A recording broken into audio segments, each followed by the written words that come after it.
के तपाईलाई थाहा छ घरमै बसी बसी अनलाइनबाट भाषा अनुवाद गर्ने काम गरेर पनि पैसा कमाउन सकिन्छ। तपाईले सोच्दै हुनुहुन्छ होला मलाई त इंग्लिश राम्रो आउँदैन मैले कसरी गर्न सक्छु र, तर त्यस्तो होइन। तपाईलाई इंग्लिशको सामान्य ज्ञान छ र तपाई नेपाली भाषा राम्रोसँग पढ्न र बुझ्न सक्नुहुन्छ भने तपाईले यो काम गर्न सक्नुहुन्छ। यो कसरी गर्ने र मान्छेहरूले कसरी गरिरहेका छन् र कसरी पैसा कमाइरहेका छन् भन्ने कुरा म तपाईलाई देखाउने छु। र त्यो भन्दा अगाडि चाहिँ दुईवटा महत्त्वपूर्ण एआई टुलहरू जसले चाहिँ तपाईलाई भाषा अनुवाद गर्नलाई सहायता गर्छन्। च्याट जीपीटी, यसको बारेमा त तपाईले धेरै सुन्नुभयो होला।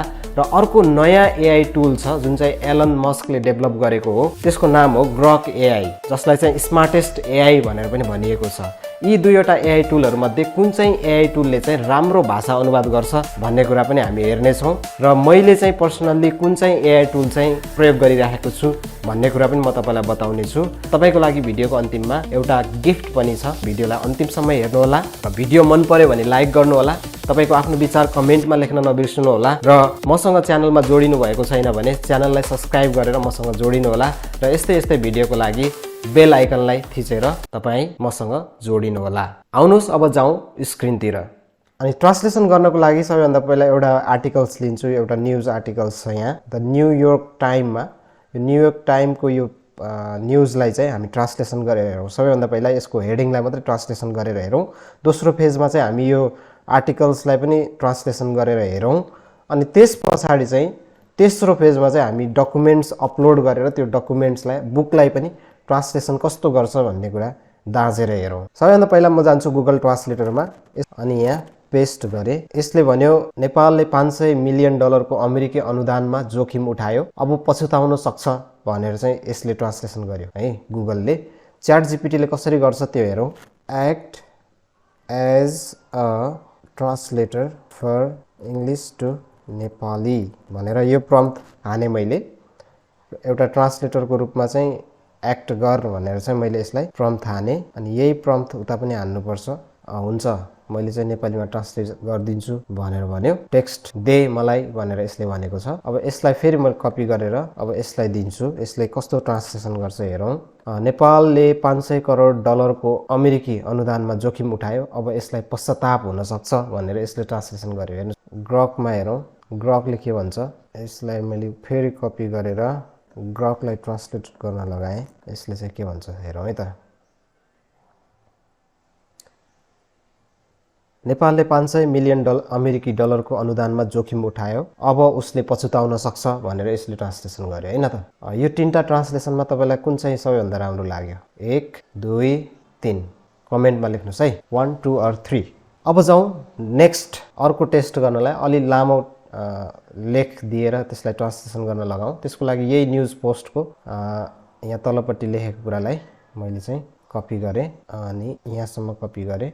यसलाई चाहिँ मैले यहाँ सबैभन्दा पहिला गुगललाई दिउँ। गुगलले चाहिँ 5000 शब्दसम्म मात्रै गर्न सक्छ एकचोटिमा। अनि यहाँ चाहिँ यसरी लेखेको छ, चीनसँग सीमा जोडिएको सानो हिमाली राष्ट्र नेपालले बेजिङसँग पूर्वाधार वित्त पोषणको ठूलो मात्रामा लगानीको बारेमा वार्ता गरिरहेको थियो जब संयुक्त राज्य अमेरिकाले आकर्षक प्रस्ताव ल्यायो भनेर यसले लेख्यो। अब यो तपाईले स्क्रिन पज गरेर पुरै कस्तो लेखेको छ पढ्न पनि सक्नुहुन्छ। मैले चाहिँ अहिले यति मात्रै पढेँ। दोस्रोमा जाउँ च्याट जीपीटीमा। यसले कस्तो ट्रान्सलेसन गर्छ त्यो हेरौँ। मैले पेस्ट गरेँ, यसलाई दिएँ। यसले ट्रान्सलेसन गर्यो, साना हिमाली राष्ट्र नेपाल जो चीनसँग सीमा जोडिएको छ, चीनसँग ठूलो पूर्वाधार परियोजनाहरूको वित्तीय सहयोगबारे वार्ता गरिरहेको थियो, अब अमेरिकाको आकर्षक प्रस्ताव लिएर अगाडि आयो भनेर चाहिँ यसले यसरी लेख्यो हैन। त्यस पछाडि अब ग्रकमा जाउँ। ग्रकले कस्तो गर्छ।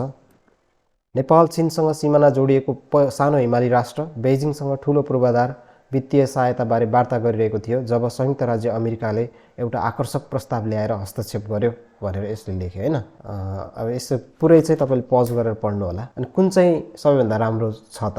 तेस्रो पेजमा अब एउटा बुकलाई नै ट्रान्सलेसन गर्न लगाऊ। एउटा एकदमै राम्रो एउटा बुक छ, एज अ म्यान थिङ्क भन्ने बुक छ। यो बुक चाहिँ सन्दीप महेश्वरीले पनि को बारेमा बताएको हैन, भिडियो पनि छ, तपाईले त्यो हेर्न सक्नुहुन्छ। र यो बुकलाई पनि ट्रान्सलेसन गर्न लगाएर हेरौँ एकचोटि यसले कस्तो ट्रान्सलेसन गर्छ। अनि त्यो गर्नको लागि अब सबैभन्दा पहिला यो च्याट जीपीटीमा अब यसलाई मैले बुक मात्रै यो इन्टर हालेर एउटा टेक्स्ट ब्लकमा यो इन्टायर बुकलाई पुरै बुकलाई चाहिँ ट्रान्सलेट गर भनेर मैले यसलाई भने है। यसलाई कपी गरेर राखेँ उतातिर गर्नलाई। यसलाई इन्टर गरिदिएँ मैले। बुक भनेर मैले फेरि यसलाई मैले दिएँ है। यसले चाहिँ दुईवटा रेस्पोन्स भनेर दुईवटा रेस्पोन्स यहाँ बनाउँदैछ। अब यसले सुरु गरेँ लेख्न। त्यसपछि अब यता ग्रकमा पनि जाउँ। ग्रकमा पनि मैले यो बुकलाई अपलोड गर्छु। ओपन गरेँ मैले अनि त्यसलाई पनि same prompt translate this entire book in a text block भनेर मैले यसलाई दिएँ। च्याट जीपीटीलाई भनेको थिएँ सम्पूर्ण पुस्तकलाई ट्रान्सलेसन गर भनेर, तर यसले चाहिँ ट्रान्सलेसन सबै गरेन, तर अलिअलि सारांशको रूपमा मात्रै यसले गरेको छ। हेडिङ वाइज मानिसको सम्पूर्ण अस्तित्वलाई यो युक्ति समेट्न पुग्छ भनेर यसले भन्यो भने यो चरित्र विचार र चरित्र भन्ने टाइटलमा जसरी मानिसले आफ्नो हृदयमा सोच्छ ऊ त्यस्तै हुन्छ, त्यस्तै ऊ हुन्छ भन्ने युक्तिले मानव जातिको सम्पूर्ण अस्तित्वलाई मात्रै समेट्दैन, तर यो यति व्यापक छ कि यो उसको वा उनको जीवनको हरेक अवस्था वा परिस्थितिमा पुग्छ भनेर चाहिँ यसले विस्तृतमा लेख्यो। जस्तो बुक छ, बुक 19वटा पेजको यो बुक हो। 19वटा पेजको बुकलाई चाहिँ यसले जस्ताको तस्तै यसले चाहिँ ट्रान्सलेसन गरेको छ है। यो ट्रान्सलेसन गरेको नेपाली भर्जनको बुक चाहिँ मैले यो भिडियोको डिस्क्रिप्सनमा राखिदिनेछु, त्यहाँबाट तपाईँले डाउनलोड गरेर यसलाई स्टडी गर्न सक्नुहुन्छ। यो अत्यन्तै राम्रो बुक छ। यो केसमा चाहिँ ट्रान्सलेसनको केसमा चाहिँ अब यसमा पनि क्लियरली चाहिँ यो च्याट जीपीटी भन्दा ग्रकले नै राम्रो गरेको जस्तो चाहिँ मलाई लाग्यो। तपाईँलाई कस्तो लाग्यो तपाईँले पनि आफूले टेस्ट गरेर हेर्न सक्नुहुन्छ। यो तीनवटै टुलहरू तपाईँले मोबाइलमा पनि प्रयोग गर्न सक्नुहुन्छ। गुगल ट्रान्सलेटर, च्याट जीपीटी र यो के अरे ग्रक है, यो तीनवटै एपहरू तपाईँले मोबाइलमा चलाउन सक्नुहुन्छ। र तपाईलाई कस्तो लाग्यो तपाईको आफ्नो विचार पनि कमेन्टमा लेख्न नबिर्सनु होला। तपाईलाई मैले केही ट्रिक्सहरू पनि बताउँछु भनेर भनेको थिएँ। तपाईले गुगल क्रोम चलाउनुहुन्छ भने सिधै यो वेबसाइटमा जति पनि लेखेका कुराहरू छन् ती सबैलाई एकैचोटि तपाईले नेपालीमा ट्रान्सलेट गरेर हेर्न सक्नुहुन्छ। त्यसको लागि कपी पेस्ट गर्नु पनि पर्दैन। तपाईले यहाँ यो तीनवटा थोप्लामा गएर यहाँ तलपट्टि ट्रान्सलेट भन्ने तपाईले अप्सन देख्न सक्नुहुन्छ। यहाँ गएर तपाईले यहाँ इङ्ग्लिस भन्ने छ अनि यहाँ नेपाली भन्ने छ पछाडिपट्टि।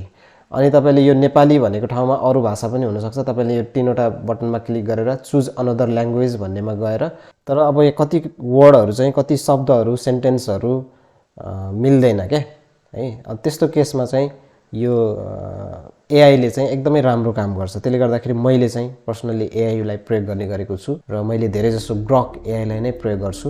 तपाईँ चाहिँ कुन टुल प्रयोग गर्दै हुनुहुन्छ कृपया कमेन्टमा लेख्नुहोला। अब तपाईले भाषा अनुवाद गरेर प्रत्यक्ष अथवा अप्रत्यक्ष दुवै तरिकाले पैसा कमाउन सकिन्छ। अप्रत्यक्ष तरिका भनेको जस्तै तपाईले इङ्ग्लिस कन्टेन्टहरूलाई विभिन्न इङ्ग्लिस न्युजहरूलाई त्यो नेपालीमा ट्रान्सलेट गरेर त्यसलाई भिडियोहरू बनाएर कन्टेन्टहरू बनाएर तपाईले त्यो कन्टेन्टहरूलाई मोनिटाइज गरेर युट्युबमा मोनिटाइज गरेर अथवा तपाईको ब्लग पोस्टहरूमा हालेर त्यहाँबाट तपाईले अप्रत्यक्ष रूपमा कमाउन सक्नुहुन्छ। अथवा तपाईले बुकहरू पब्लिस गरेर जस्तै यस्तै बुकहरू जुन चाहिँ मैले तपाईलाई यो भिडियोको डिस्क्रिप्सनमा राखिदिएको छु नेपाली ट्रान्सलेसनमा, त्यसलाई डाउनलोड गरेर अध्ययन गर्न सक्नुहुन्छ। मेरो गिफ्ट चाहिँ त्यो हो। अनि यस्तै बुकहरू तपाईले चाहिँ बनाएर नेपालीलाई इङ्ग्लिसमा अथवा इङ्ग्लिसलाई नेपालीमा हैन जसरी पनि ट्रान्सलेट गर्न सकिने भयो। तपाईले चाहिँ त्यस्ता बुकहरू बनाएर amazon.com जस्ता वेबसाइटहरूमा जहाँ चाहिँ डिजिटल प्रडक्टहरूलाई तपाईले सेल गर्न सक्नुहुन्छ र प्रत्यक्ष त्यो बिक्री गरेर तपाईले पैसा कमाउन सक्नुहुन्छ। र अर्को प्रत्यक्ष तरिका भनेको अपवर्क, फाइबर जस्ता वेबसाइटहरूमा तपाईले काम खोजेर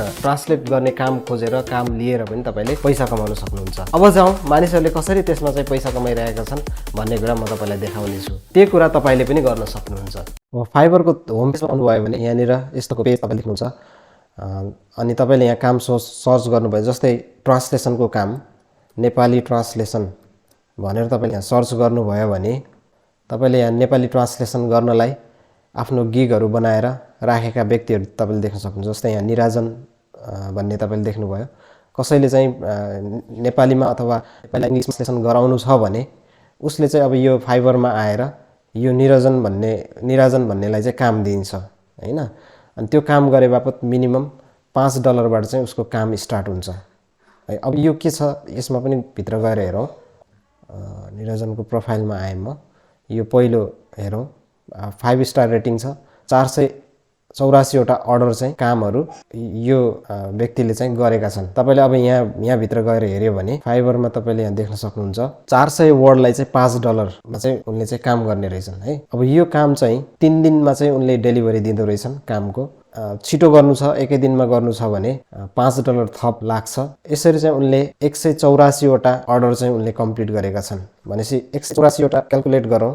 184 वटाको मिनिमम $5 त 184 × 5 $920। त्यो भनेको नेपालीमा कति हो? 140 को हिसाबले गरौँ त 1,28,000। इट्स नट अ जोक नि त हैन। तपाईले आफ्नो अहिले गरिरहेको कामलाई छोड्नुपर्छ भनेको होइन, तर तपाईले as a part time side हस्टलको रूपमा तपाईले यसलाई लिनु भयो र तपाईले काम गर्नुभयो भने यहाँबाट पनि पैसा कमाउन सकिन्छ है त साथीहरु। भिडियोलाई अन्तिमसम्म हेर्नु भएकोमा धन्यवाद। यस्तै भिडियोहरुको लागि मसँग च्यानलमा जोडिएर रहनु होला, सब्स्क्राइब गर्नु होला। तपाईलाई यो भिडियो कस्तो लाग्यो तपाईको विचार कमेन्टमा लेख्नु होला। अर्को भिडियोमा फेरि पनि हामी भेट्ने छौं। त्यतिन्जेलसम्मको लागि बिदा हुन चाहन्छु। Bye bye.